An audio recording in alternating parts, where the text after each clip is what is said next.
श्री गिरधर ग्वाल जी गोपाल कृष्ण के सच्चे सखा और साथी थे। ये प्रसिद्ध प्रेमी भक्त थे। प्रेम के आवेश में आकर गदगद कंठ से जब ये भगवत गुणगान करते तो उस समय आपके हृदय की प्रीति छिपाए नहीं छिपती थी, प्रकट हो जाती थी। प्रेम विवश आनंद में मग्न होकर जब ये श्री वृंदावन में नृत्य करते तो उस समय इन्हें अपने शरीर की तथा वस्त्राभूषणों की सुध नहीं रहती। उस समय यदि कोई आपके सामने पड़ जाता तो आप रीझ कर उसे सोने के गहने अथवा जरीदार वस्त्र उतार कर देते थे। एक बार प्रेमी भक्तों के मंगल कल्याण के लिए आपने मालपुरा यानी जयपुर के जो निकट है नामक ग्राम में रास करवाया। उसमें रस रूपी रंग की वर्षा हुई जिसमें सभी रंग गए। श्री गिरधर जी जाति से ब्राह्मण थे, गोपाल के भक्त थे। गोधन ही इनका मुख्य धन था। गोधन की समृद्धि से इनके घर में रिद्धि सिद्धि और संपत्ति अटूट थी। गोचारण में स्वाभाविक स्नेह था, अतः ग्वाल इनकी उपाधि थी। गोचारण के लिए वन में जाते, वहां कीर्तन में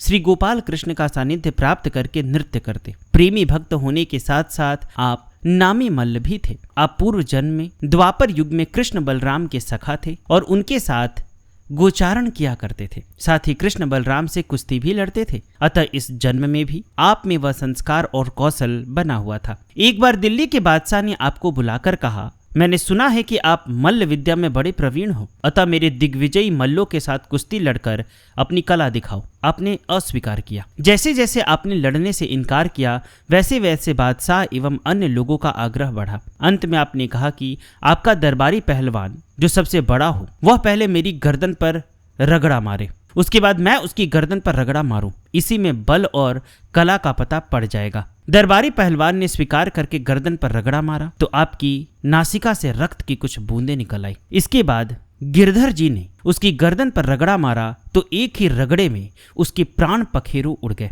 लोगों को सल तोशल के वध की याद आ गई। संतुष्ट होकर सभी ने आपकी जय जयकार की। बादशाह ने आपका बड़ा सम्मान किया और अपने दरबार में रहने की प्रार्थना की, जिसे किसी भी मूल्य पर आपने स्वीकार नहीं किया। श्री गिरधर ग्वाल जी को सर्वदा साधु सेवा का ही स्मरण रहता। संतों का दर्शन करके आप कृतार्थ हो जाते थे, अपने को धन्य मानते थे। संत तत्वों को आपने भली भांति समझ लिया था, अतः शरीर छूट जाने के बाद भी उस संत का चरणामृत लेते थे। इससे अधिक संतों में प्रेम करने की रीति और क्या हो सकती है। जो ब्राह्मण लोग इनकी दृढ़ निष्ठा से अपरिचित थे उन्होंने मृतक का चरणामृत लेना अनुचित मानकर पंचों को एकत्र किया और उसमें श्री ग्वाल भक्त जी को भी बुलाया। सभी लोगों ने इनसे कहा कि मृतक का चरणोदक लेना ठीक नहीं है, आप इसे छोड़ दीजिए। आपने उत्तर दिया कि जिसे संतों में अश्रद्धा हो, उनके महत्व को न जानता हो, वह उन्हें मृतक मानकर उनका चरणामृत न ले। मैं संतों में श्रद्धा करता हूँ, उनके अद्भुत प्रभाव को भली भांति जानता हूँ। शरीर त्याग कर भगवत धाम जाने वाले संतों को मृतक नहीं मानता हूँ, अतः उनका चरणामृत लेता हूँ। जिसे मृतक बुद्धि हो आप लोग उसे मना कीजिए। यह सुनकर सबों ने इनका जाति पाति से बहिष्कार कर दिया। फिर चमत्कारों को देखकर सभी नतमस्तक हुए। सबको इनकी दृढ़ निष्ठा अच्छी लगी।